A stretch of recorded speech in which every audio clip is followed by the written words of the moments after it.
Liam, thanks for joining me. Before we talk about your brother, we haven't seen you like many fighters, of course, in the ring for a year or so. What is the latest? When do you expect to be back out? Yeah, obviously, the year's been a mad year for everybody, and I'm hopefully going to be back out February at the latest. I'm hoping, and I'll have a conversation with Eddie while he's over here, and I know my team MTK are working hard on that also. So I should know more this week of when I'll be out next. And of course, you've challenged for a world title, fallen short. But what do you feel you've got left in you, and do you still feel as fresh as ever, or are you still as ambitious as ever? Yeah, no, I've definitely got a world title left in me. Obviously, I'm seeing fighters, challenge and win world titles, especially the division I'm in. The titles are chopping and changing quite a bit, and there's no one in the division now who's going to rule the division. Every fight's going to be a top fight now, and obviously when I was world champion before, I lost to Canelo, but just given the right circumstances, which every fighter needs. You need everything to go your way, and you need a lot of luck on your side. I just feel I need good momentum. Once I get good momentum, I feel I can beat any light middleweight in the world, and that's one that I'm confident of doing. So, we'll get back February, and then, like I say, I'll be looking to push towards, a Patrick Teixeira or, any of the fighters with titles. We look forward to that. Before then, of course, you're in Texas for your brother Callum's challenge against someone you know well, as you said, Canelo Alvarez. When you fought him, it was 4 years ago now, and of course that's a different weight, but was there anything in the ring that surprised you that you maybe hadn't expected him to be able to do, or in training? Yeah, he just surprised me of like how good he was, like the level he was at. He was your fight fighters, your spar fighters coming through, and he was just like, you thought, you're talented. You're very good. It was not. I get asked now, people ask me the question now, like when you fought Canelo, was he a monster? Was he a beast? And I'm like, no, his power didn't surprise me. It was more his power was like, sound okay. Well, I'm okay with that. It was more how good he was, his timing, his variety. That surprised me. That it was his variety that, his movements that had me twitching. It was not his power as in, I don't want to get it again. You know what I mean? It was not. If you get interviews from me after I fought Canelo Alvarez 4 years ago, people will find interviews where I say, I've been hit harder. He doesn't hit as hard as my brother Callum.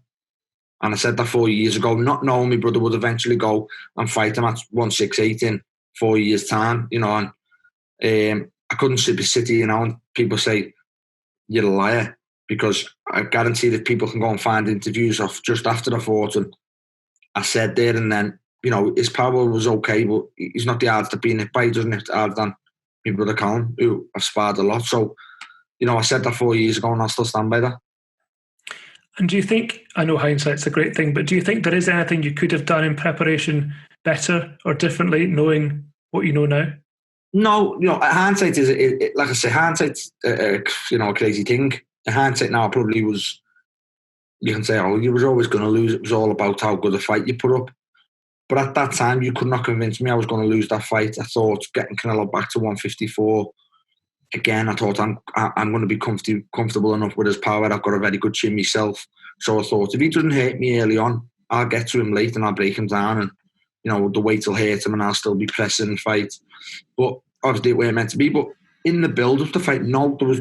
I think I got in very, very good shape, and I got in the best shape possible with the circumstances. As in, I got cut 5 weeks before the fight, sparring in Kelbrook, and I done 16 rounds sparring for the biggest fight in my life. Usually you're doing there or thereabouts 100, or 100 plus. I done 16 for the best fighter in the world, and there was not much more I could have done in preparation. We tried to get round it as much as we could, and I'll probably have to should be applauded, but I think I got in the best possible shape that I could do at that time, given the circumstances, because fighters will tell you, a lot of fighters get fit by actually sparring, and I couldn't do that. You mentioned that, back then, 154, Callum being 168, it wasn't necessarily a fight that was on people's radar. Do you remember when Callum did start to think about a Canelo fight?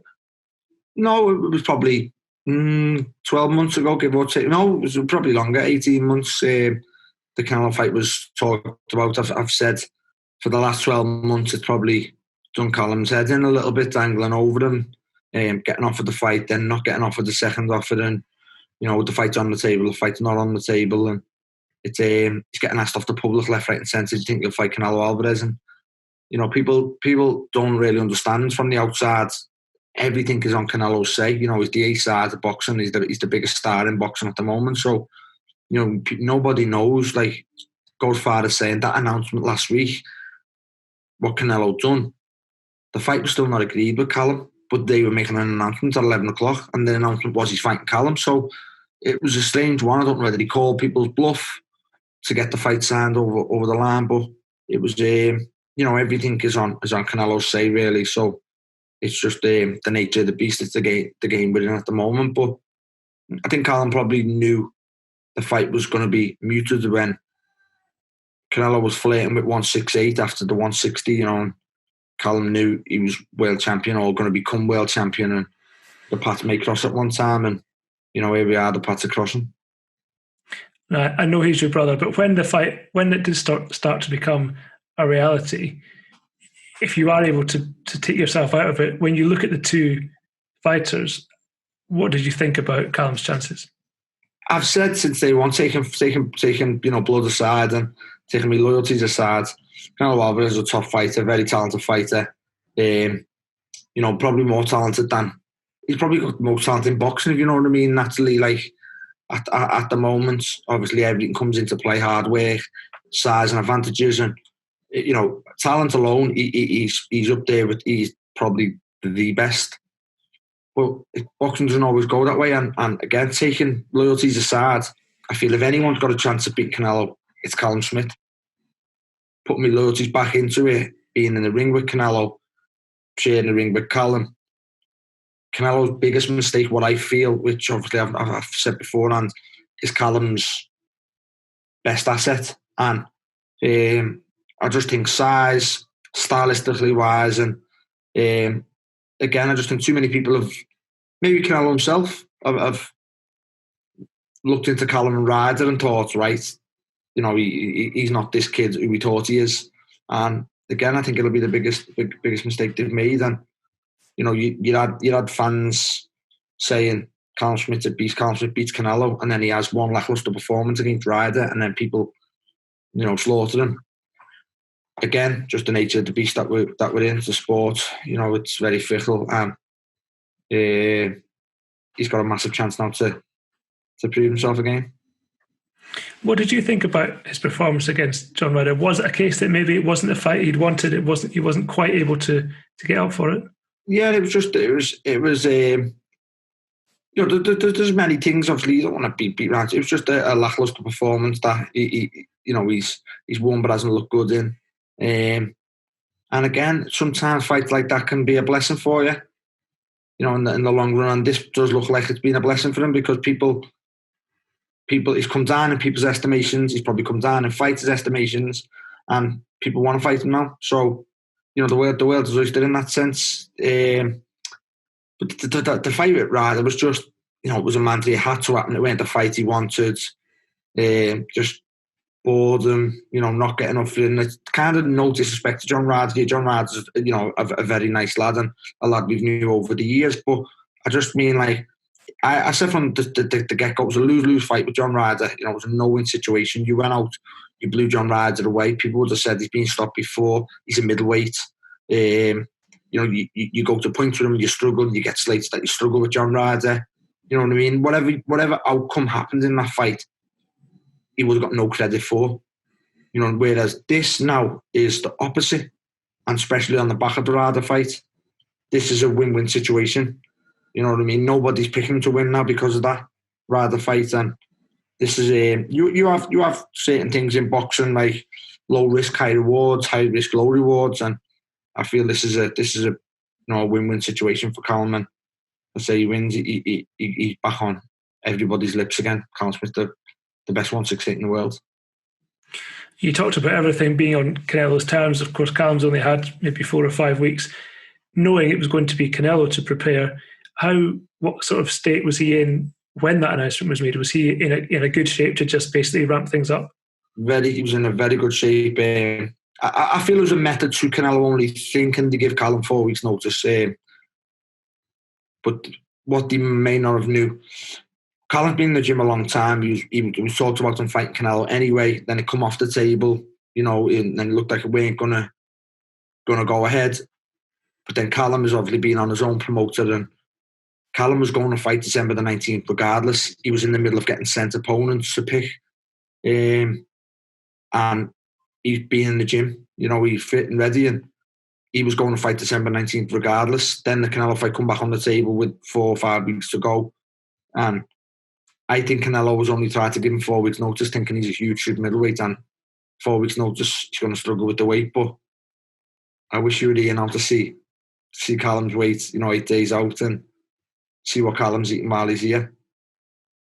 That was another thing with the Ryder situation. Callum is a huge super middleweight, and for some strange reason he only put 7 pounds on for John Ryder after the weigh-in, which is less than half of what he usually puts on. You know what I mean? And it's I just that was whether it was not carving up properly or not, but I feel he's done his weight bang on this time, and again his weight's very good now. 8 days out from the fight. It's crazy because I remember not long after Callum made his debut, everyone talked about him being a huge super middleweight, and it wasn't, there's no way he can keep this going.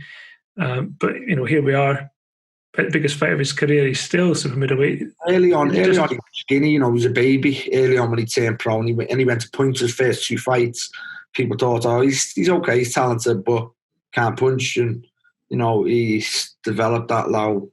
Very. He's developed into a proper man and a huge super middleweight. And how involved have you been in the training camp for the last few weeks? Again, I'd done lots of sparring with him early on before the fight was announced. While he was in the gym, a lot of his training was based on Canelo. He'd done a lot of sparring with me and Callum Johnson. The pad work with Joe was all on a Canelo fight. And then obviously when the fight flitted away, when he thought it wasn't going to happen, that's when he was asking for opponents for December the 19th. But then the Canelo fight come back on the table. So he's done a full camp based on Canelo, and people don't be fooled by thinking, Smith only had a couple of weeks' notice for this. He hasn't. He's in very good shape. And like I said before, if he only had a couple of weeks' notice, then he wouldn't be anywhere near 12 stone. And he is not far off. And just final question, you'll have one of the best seats in the house. How do you see it going? Certainly at the start, but how do you see the fight playing out? Yeah, obviously it's a mad situation we're in. We're sitting here now in a bubble in San Antonio. We've never been in situations like this. But obviously I think Canelo's never been in a situation like this as well. But on the flip side too, I think there's 12,000 fans going to be in there, which it'll be nice to have, news.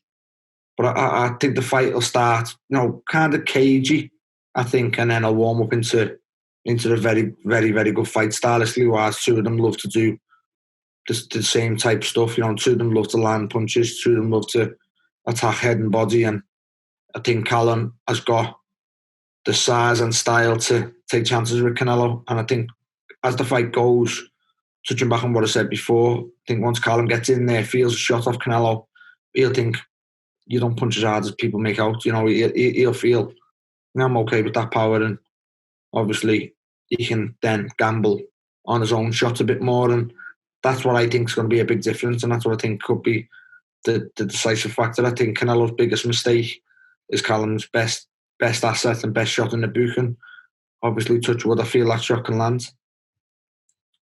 And which shot is that? A shot he's done many. It's no secret. A lot of people try and, Canelo probably think, he throws a catch left hook very well. But when you've got bad habits, it's hard to get out of them. And, you watch every video, every social media, every training session Canelo Alvarez does. He's a very, very good fighter. But when he left hooks, he puts his chin in the air. And that's, it's a fact. And it's easy saying it now, well, no one else has exploited it, which they haven't. But that's what I feel Callum can. And I think size-wise and strength-wise, I think he can take that chance. And so many people over the years have said, well, Shane McGuigan said it, we know all about Callum Smith's catch left hook. We're not going to fall into that trap. But as the fight went on, George Groves did fall into that trap, and he threw a jab right through the head. Callum blocked it, and then he threw another one, and he got giddy, and he threw a third one, and Callum caught it left hook, and the fight was over. He's done many, many, many people with that fight. The Luke Blackwood knockout, Rocky Fielding. He's done lots of fights over the years with a cast left hook, and again, it's easy saying it, but then once the fight goes and you go back to your normal habits and your normal rhythm, it's hard to get out the way of that shot. He takes the inside track on it, and obviously from my point of view, I'm praying and hoping he can get that shot off, because I do think it's a shot that could end any fight at any given moment with Callum. It would certainly be a great way for British fight fans anyway, and of course for your family to end what's been a rather dreadful year. Liam, thank you for your time. All the best, with the team, and then of course hopefully look forward to seeing you back in the ring next year. Nice one. Thanks very much.